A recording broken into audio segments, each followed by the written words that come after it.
Hello everyone, welcome to your English class students. आज मैं आपकी फर्स्ट फ्लाइट बुक की पोएम नंबर 3 जिसका part B the ball poem आपके साथ डिस्कस करूंगी। आज मैं इस वीडियो के थ्रू आपको ये पोएम एक्सप्लेन करूंगी। मैं आप सबसे जो है ये कहना चाहूँगी कि आप इस पोएम के एक्सप्लेनेशन को लास्ट तक देखिएगा, पूरा वॉच कीजिएगा, तभी आपको ये पोएम का जो मीनिंग है वो समझ में आएगा। इस पोएम का जो फर्स्ट पार्ट है यानी थर्ड ए जो पोएम थी आपकी, वो सीबीएसई के द्वारा डिलीट कर दी गई है, इसीलिए मैं आपको जो है वो पोएम ना समझा करके आपको ये द बॉल पोएम समझा रही हूँ। बच्चों, ये जो पोएम है आपकी द बॉल पोएम, ये जो है आपकी it is written by John Berryman. ये आपके पोएट हैं जिन्होंने पोएम लिखी है। बच्चों, बेसिकली ही is an American poet and he became famous in second half of the 20th century when his publication the dream songs publish हुई थी। तो बच्चों, ये जो पोएट हैं ये कब जो है पॉपुलर हुए, कब फेमस हुए? 20th सेंचुरी के सेकेंड हाफ में, जब इनकी जो पब्लिकेशन थी इसमें बहुत सारी, ये जो द ड्रीम सॉन्ग्स है बच्चों, इसमें बहुत सारी इनकी पोएम्स है, ठीक है ना। अब हम जो है पोएम स्टार्ट करने से पहले पोएम का जो एक ओवरव्यू है हम उससे शुरू करते हैं। मैं आपको पोएम की summary, line by line summary बताने से पहले पोएम का एक छोटा सा ओवरव्यू दूंगी। ये जो पोएम है बच्चों, इट्स टॉक अबाउट किस तरीके से हमें अपनी लाइफ में बहुत सारे इंस्टेंसेस देखने को मिलते हैं जहाँ पे हमें बहुत दुख होता है, चाहे किसी के लॉस का हो, चाहे किसी के रिलेशनशिप के लॉस का हो। इन सारी चीज़ों से हम किसी ना किसी तरीके से स्टैंड अप करते हैं। कैसे हम अपना ब्रेव फ्रंट रखते हैं, वही जो है इस पोएम के through the poet wants to tell us. Here he has taken an example of a small child. यहाँ इस पोएम में जो पोएट है वो एक छोटे बच्चे का एग्जाम्पल ले रहे हैं। एक छोटा सा बच्चा है बच्चों, जिसके पास जो है क्या है, एक बॉल है और वो उस बॉल के साथ खेल रहा है। और खेलते खेलते क्या होता है, उसकी बॉल जो है पानी के अंदर गिर जाती है। उसकी बॉल जो है क्या होता है बच्चों, पानी में एकदम ऑल ऑफ अ सडन खेलते खेलते गिर जाती है। अब वो जो बच्चा है वो बहुत दुखी होता है। वो वहाँ पे खड़ा होकर के देख रहा है, बहुत डेस्परेटली वो देख रहा है कि मेरी बॉल जो है ना किसी तरह से इस पानी में से मेरे पास वापस आ जाए। अच्छा जी, अब वो बच्चा तो बहुत डेस्परेशन के साथ में उस बॉल को देख रहा है कि जो पानी में गिर गया, क्योंकि वो बॉल जो है उसके लिए बड़ी प्रेशियस है, बहुत उसकी जो है मेमोरीज उस बॉल के साथ में। अब वहीं दूसरी तरफ जो है हमारे जो पोएट हैं वो खड़े हुए हैं और वो जो है वो देख रहे हैं। पोएट किसको देख रहे हैं? उस बच्चे को खड़ा हुआ देख रहे हैं। वो बच्चा जो है उसकी जो एक्सप्रेशंस है फेस के, उनको देख रहे हैं हमारे पोएट, ठीक है ना। और वो बच्चे के एक्सप्रेशंस को देख रहे हैं और वो देख रहे हैं कि किस तरीके से जो है बॉल जब उस बच्चे की पानी में जो है वो जो गिर चुकी है, ठीक है ना। अब बच्चा उसके लिए दुखी है, ठीक है ना। अब वो ये सोचते भी हैं पोएट कि उस बच्चे के लिए जो है ना क्या करें, एक बॉल ला करके दे दे, दूसरी उसको नई बॉल ला दे, ठीक है ना। लेकिन फिर उनके दिमाग में एक बात और आती है और वो ये डिसाइड करते हैं कि नहीं, मैं इसको एक नई बॉल नहीं ला के दूँगा, क्योंकि अगर मैं इसको जो है नई बॉल ला करके दूँगा तो डेफिनेटली इसको अपनी रिस्पॉन्सिबिलिटी फील नहीं होगी। ये सिर्फ एक मटीरियलिस्टिक थिंग है, जो बॉल है जो उससे अलग हो गई है, उससे सेपरेट हो गई है। अब ball is a materialistic thing, ठीक है ना। उसकी लाइफ में आगे जो है ऐसे बहुत सारे इंस्टेंसेस होने वाले हैं जहाँ पे किसी ना किसी से, चाहे वो कोई चीज़ हो, कोई ऑब्जेक्ट हो, कोई रिलेशनशिप हो, कोई उसका नियर डियर हो, उसको जो है उससे सेपरेट होना पड़ेगा और डेफिनेटली उसको उस सिचुएशन से कोप अप भी करना पड़ेगा।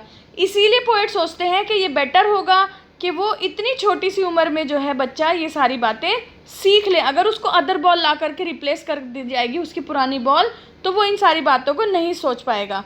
चलिए, let's start from its line by line summary. देखिए जो पोएम की फर्स्ट 4 लाइन्स है वो क्या कहती हैं। What is the boy now who has lost his ball, what is he to do? I saw it go merrily bouncing down the street and then merrily over there it is in the water. So बच्चों, इन 4 लाइनों में poet जो है वो हमको ये बता रहे हैं कि कैसे जो है ये बच्चा जो है, जो यहाँ पे ऑलरेडी जो है हम इस्टेब्लिश चीज़ है, ये सिनेरियो के किस तरीके से जो है इनको पता है कि जो बच्चा है जो बॉल के साथ खेल रहा था, ठीक है ना, और इसकी जो बॉल है वो पानी में जा चुकी है, वो गिर गई है पानी में। अब ये क्वेश्चन पूछते हैं कि अब ये बच्चा क्या करेगा। पोएट उसको देख रहे हैं, वहीं पास खड़े हुए, दूर थोड़ा सा उससे अलग खड़े हुए हैं, और वो उसको देख रहे हैं कि भाई इसकी बॉल तो गिर गई है। अब बच्चा डेस्परेटली अपनी बॉल को देख रहा है। अब ये बच्चा करेगा तो करेगा क्या? What is the boy now? अब ये उसे कैसे फील होगा, उस बच्चे को कैसा फील हो रहा है? अब वो क्या करेगा? उसकी ये जो फेवरेट बॉल है वो तो पानी में गिर गई है। What is he to do? And poet says I saw it go. So यहाँ से हम समझ सकते हैं कि पोएट थोड़े से डिस्टेंस पे खड़ा है। जो पोएट है वो थोड़े से दूरी पर खड़े हुए हैं और वो नोटिस कर रहे हैं उस बच्चे को, उसकी एक्टिविटीज़ को, उसके एक्सप्रेशंस को, वो सब देख रहे हैं।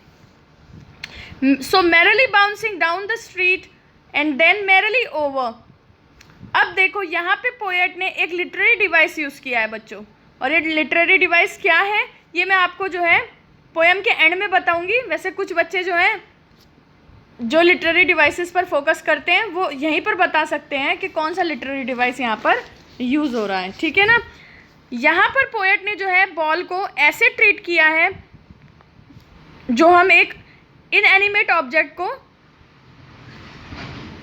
नहीं देते हैं। और बॉल क्या है बच्चों? एक इनएनिमेट ऑब्जेक्ट है। सो बॉल जो है वो मैरली नहीं उछल सकती है, ठीक है ना। बॉल क्या है? वो अपने आप उछलेगी। उछलता कौन है? एक बच्चा उछलता है, एक इंसान उछल कूद कर लेता है, ठीक है ना। फिर भी पोएट ने यहाँ पे एक हैप्पी सीन क्रिएट किया है, ठीक है ना। एक हैप्पी सीन क्रिएट करने की कोशिश की है कि कितनी खुशी से जो बॉल है वो up and down the street जो है बाउंस कर रही है, ठीक है ना। एंड एकदम से वो पानी के अंदर जा गिरी। ऑलराइट, नाउ ये वो बच्चे की बॉल है। नाउ नेक्स्ट लाइन्स देखते हैं हम पोएम की। No use to say O there are other balls and ultimate shaking grief fixes the boy as he stand rigid trembling staring down all his young days into the harbor where his ball went.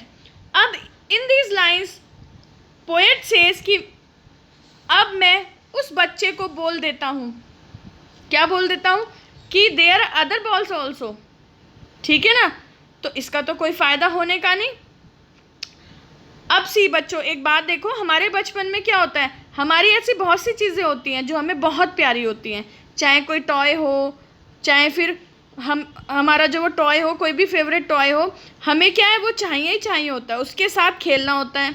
चाहे उसके जैसे market में और कितने भी toys क्यों ना हो, लेकिन हमें तो वही एक स्पेसिफिक टॉय पसंद होता है, ठीक है ना। और हम उसी के साथ खेलते हैं, हम उसी के साथ अपनी मेमोरीज़ क्रिएट कर लेते हैं, उसी के साथ हम अटैच्ड हो जाते हैं। तो सेम थिंग इस बच्चे के साथ भी हो रही है, ये उस बॉल के साथ में अटैच्ड है, ठीक है ना।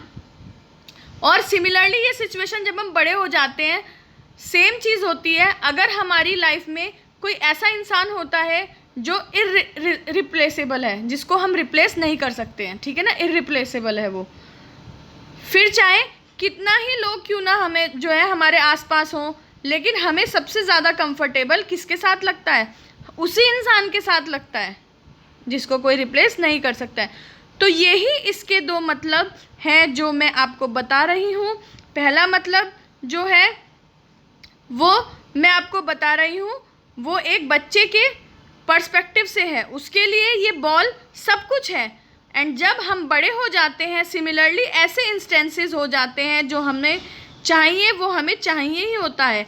ऐसा नहीं होता कि हम देखेंगे कि बाज़ार में कितनी सारी चीज़ें हैं, दुनिया में इतने सारे लोग हैं, हमें वो एक इंसान से ही क्यों इतनी अटैचमेंट है। ये सारी चीज़ें हम बेसिकली बचपन से ही सीखते हैं। And poet says an ultimate shaking grief fixes the boy. अब ये छोटा सा बच्चा है जो ये ऑलरेडी ग्रीफ में है, मीन्स पेन में है ये बच्चा, उसको बहुत ज़्यादा बुरा लग रहा है, उसे बहुत दुख हो रहा है। अब वो दुखी क्यों है? क्योंकि उसकी जो बॉल है वो फेवरेट वाली बॉल उसकी वो क्या है, पानी के अंदर जा चुकी है। ये बच्चा बहुत ही आराम से खड़ा है एंड देख रहा है उस बॉल को। As he stands rigid trembling staring down all his young days into the harbour where his ball went. अब बच्चों हार्बर क्या होता है? समथिंग लाइक दिस होता है हार्बर, आप पिक्चर में देख सकते हैं, ठीक है ना बच्चों। और जो पोएम की जो लाइन्स हैं ये बहुत ज़्यादा इंपॉर्टेंट है। अब ये बच्चा ऐसे खड़ा है जैसे इसको कोई शॉक लग गया हो, ठीक है ना। सो ये वैसे वहाँ पे खड़ा है इन द ग्रीफ, रिजिड है, कोई मूवमेंट नहीं कर रहा है, बहुत स्टिफ है, ऑब्वियसली उसको बुरा लग रहा है। उसकी सारी की सारी जो मेमोरीज थी उस बॉल के साथ में अटैच थी, वो उस बॉल के साथ खेलता होगा, कितना अच्छा टाइम स्पेंड करता होगा। सो ये मेमोरीज उससे अटैच्ड हैं। सो वो ट्रेम्बल भी कर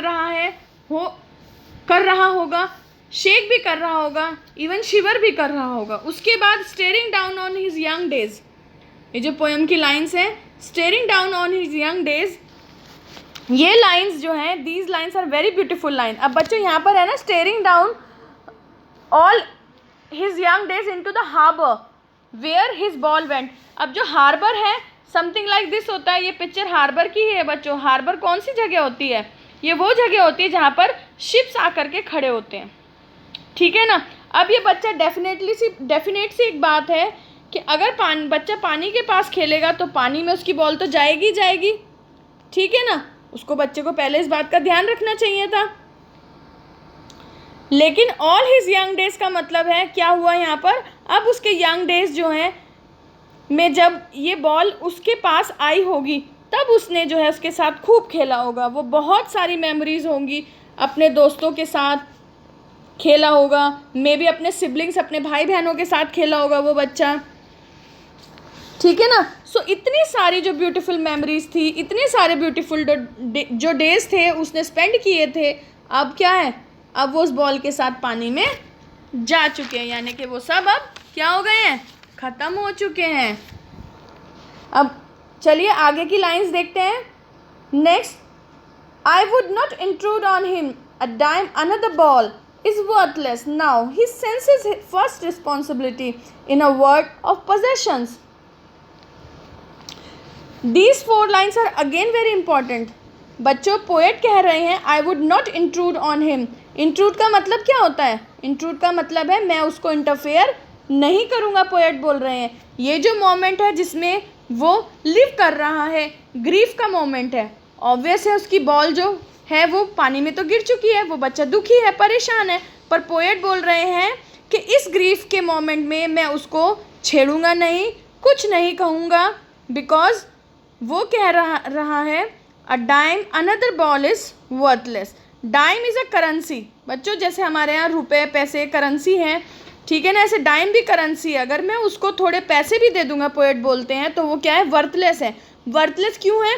वो वर्थलेस इसलिए है क्योंकि उसको तो वो भी बॉल चाहिए, वो ही बॉल चाहिए जो बॉल उसकी पानी में गिरी है, उसको वो ही बॉल चाहिए, उसकी सारी मेमोरीज उसी बॉल के साथ अटैच्ड हैं, बाकी सारी बॉल्स के साथ तो नहीं है ना उसकी मेमोरीज अटैच जो कि मार्केट में अवेलेबल है। सो वो ये ही कहते हैं, and now he senses his responsibility in a word of possessions. इस लाइन में रिस्पॉन्सिबिलिटी जो वर्ड पोएट ने यूज़ किया है वो इसलिए यूज़ किया है, उसकी जो रिस्पॉन्सिबिलिटी थी बच्चे की कि अगर वो जो है बॉल से खेल रहा था तो उसको बॉल का ध्यान रखना चाहिए था। अब ये उसकी गलती है कि वो खेल रहा था कहाँ पर, पानी वाली जगह के पास में। भाई पानी वाली जगह के पास आप खेलोगे तो डेफिनेट सी बात है कि आपकी जो बॉल है वो पानी के अंदर जाएगी ही जाएगी, तो आपको ही तो उसका ध्यान रखना चाहिए था, यानी उस बच्चे को ही ध्यान रखना चाहिए था।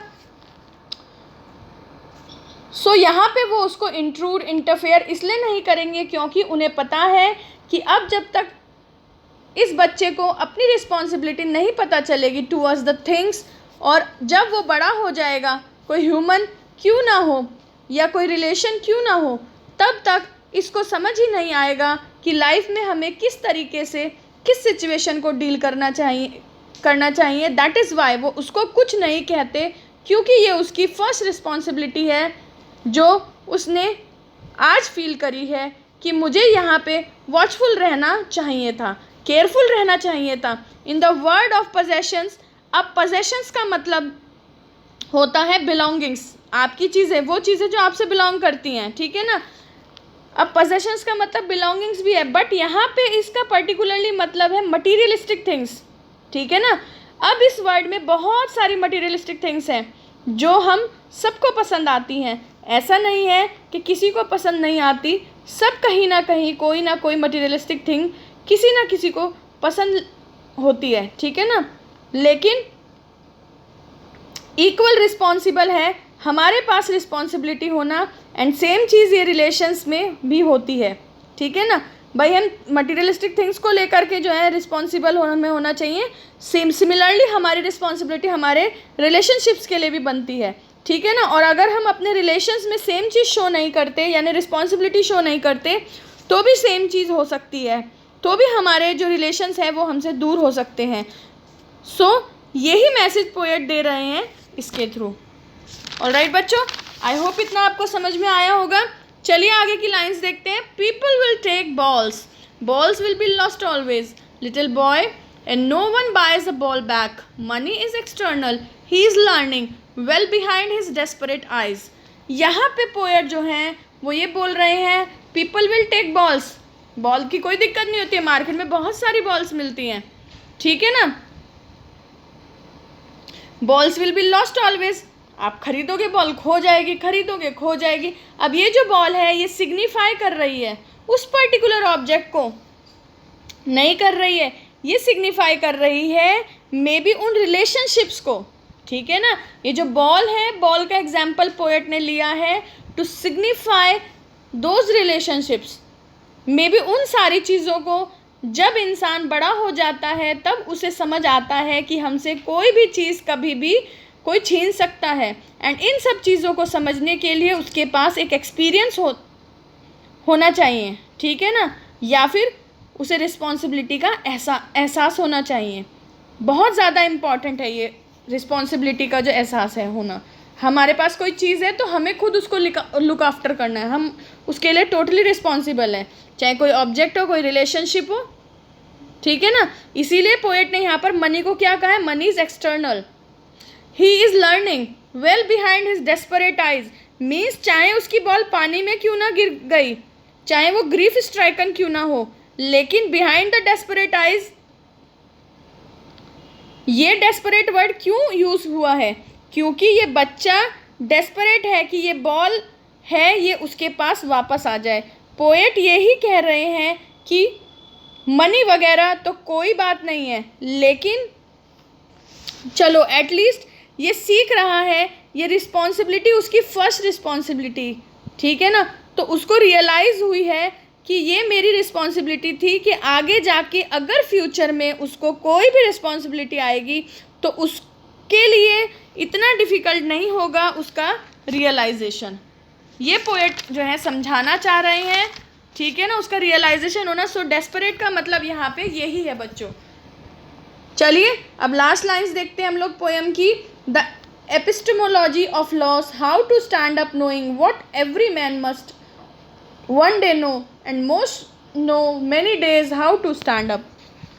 अब एपिस्टेमोलॉजी क्या है बच्चों, ये एक फिलॉसफी की ब्रांच है, ओके, जहाँ पे किसी चीज़ की नॉलेज होने की बात कर रहे हैं poet. So poet says epistemology of loss, epistemology of loss का मतलब क्या है, मीन्स लॉस की जो नॉलेज है उसको बेसिकली वो जो बच्चा है वो लर्न कर रहा है कि हम अगर किसी चीज़ को खोते हैं तो कैसा फील होता है, क्या रिस्पॉन्सिबिलिटी फील होती है, क्या ग्रीफ फील होता है, ये सारी चीज़ें ये छोटा सा बच्चा सीख रहा है।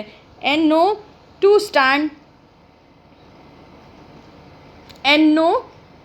And most know many days how to stand up. One day जो है ये जो बच्चा है इसकी तरह ही आपकी भी चाहे लाइफ में कोई डिफ़िकल्टी क्यों ना हो जाए, सबकी लाइफ में ना कोई डिफ़िकल्टी तो आती है, कोई ना कोई ऐसा इंसिडेंट ज़रूर होता है जहाँ पे आपको ऐसा लगता है कि आप जो है उस चीज़ से मूव फॉरवर्ड नहीं कर पाएंगे। लेकिन बेस्ट बात क्या होती है, बेस्ट बात ये होती है कि सब अपनी लाइफ में मूव ऑन कर ही जाते हैं, ठीक है ना। ऐसा नहीं होता कि हमारा कोई रिलेशनशिप है, हमारा कोई क्लोज्ड वन है, वो हमसे दूर हो गया है, ठीक है ना, मान लो उसकी डेथ हो गई है तो हम उसकी डेथ पर जो है सुबह शाम दिन रात जो है लेमेंट ही करते रहेंगे। हमें दुख है, अंदर मन में भी दुख है, हमें वैसे भी दुख है, लेकिन हम उस दुख को जो है ऐसा नहीं अपने ऊपर जो है हमें होने नहीं देना चाहिए कि हम उस दुख में ही जो है हम परेशान रहें और हम दूसरों को भी परेशान करें, ठीक है ना। हम क्या करते हैं, कुछ ना कुछ कोई भी ऐसी सिचुएशन होती है तो हम किसी ना किसी तरीके से मूव ऑन करते ही हैं, और सबको मूव ऑन करना ही चाहिए। अपने लिए दे स्टैंड अप, उन्हें पता होता है एंड यही जो है पोएट कह रहे हैं through this poem. And most know many days how to stand up. सबको पता होता है कि कोई भी डिफ़िकल्ट सिचुएशन हो, कोई भी ऐसी प्रॉब्लम हो, तो उसमें से कैसे आपको जो है बाहर आना है। उसी दौरान जो है बचपन से लेकर बड़े होने तक छोटे छोटे इंस्टेंसेस जो हैं, जैसे इस बच्चे की लाइफ में इस बॉल का इंस्टेंस हुआ है, बॉल वाली घटना घटित हुई है कि उसकी बॉल जो है पानी में गिर गई है। तो ऐसे छोटे छोटे इंस्टेंसेस जो हैं सबकी लाइफ में होते हैं बचपन से लेकर बड़े होने तक, ठीक है ना। उन्हीं से जो है सीख जाते हैं कि हमें अपनी लाइफ में आगे कैसे लीड कर सकते हैं, हम अपनी लाइफ में आगे हम कैसे बढ़ सकते हैं, ये एग्जाम्पल्स बन जाते हैं। And they know how to stand up. People always know how to stand up from such circumstances, from such situations. So this is the message given by the poet through this poem. बच्चों, I hope आपको ये समझ में आया होगा कि poet इस ball के थ्रू, इस बच्चे के थ्रू हमें ये बताना चाहते हैं कि लाइफ में बहुत सारी चीज़ें होती हैं हमारा जिनसे अटैचमेंट होता है, बहुत सारे रिलेशनशिप होते हैं, बहुत सारे ऐसे इंसान होते हैं जिनसे अटैचमेंट होता है।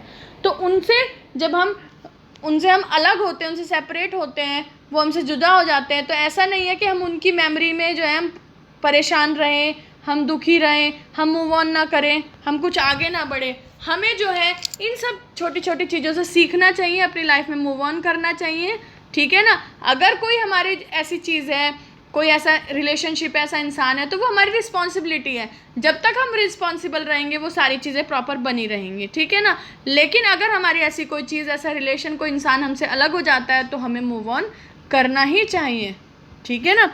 अब इस पोएम के हम लिटरेरी डिवाइसेस की बात करते हैं। सबसे पहला जो इसमें लिटरेरी डिवाइस है वो एनाफोरा है। आप देखेंगे पोएम की जो फर्स्ट 2 लाइन्स हैं, what is the boy now who has lost his ball,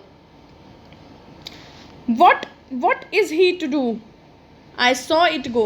अब यहाँ पर जो है आपका ये what is जो है कंटिन्यूसली रिपीट हो रहा है इन 2 लाइन्स में। तो यहाँ पर क्या है, एनाफोरा। एनाफोरा का मतलब क्या होता है, कुछ वर्ड्स रिपीट होते हैं 2-3 लाइन्स में, ठीक है ना। अगला जो फिगर ऑफ स्पीच है हमारा वो रेपिटिशन है। आप देख रहे हो इन 2 लाइन में व्हाट रिपीट हो रहा है। इसी तरीके से जब आप आगे बढ़ोगे 3rd 4th लाइन में, वहाँ पे मैरिली आपका रिपीट हो रहा है वर्ड। उसके बाद बॉल्स आपका रिपीट हो रहा है, बॉल्स लास्ट लाइन्स में आपकी, ठीक है ना। तो रेपिटिशन भी यहाँ पर है।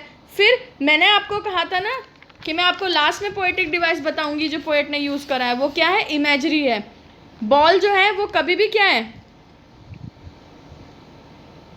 पोएट ने बॉल को यहाँ पर क्या बताया, merrily bouncing down the street and then merrily over, ठीक है ना। अब बॉल जो है वो खुद से थोड़ी ना अप एंड डाउन होती है, वो बाउंस कर रही है बॉल, ठीक है ना। पोएट ने यहाँ पे इमेजरी क्रिएट करी है कि बॉल भी जो है वो हंसी खुशी से जो है बाउंस कर रही है बच्चे के साथ में। तो यहाँ पोएट ने इमेजरी शो करी है। एंड लास्ट आपका जो फिगर ऑफ स्पीच है वो एलिट्रेशन है। आप ये लाइन देखेंगे, no one buy a ball back.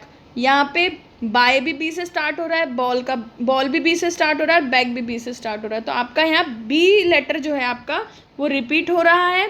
और last but not the least, आपकी इस पोएम में कोई भी राइम स्कीम फॉलो नहीं हो रही है। आई होप आपको बच्चे ये पोएम समझ में आ गई होगी। Thank you, have a very beautiful day.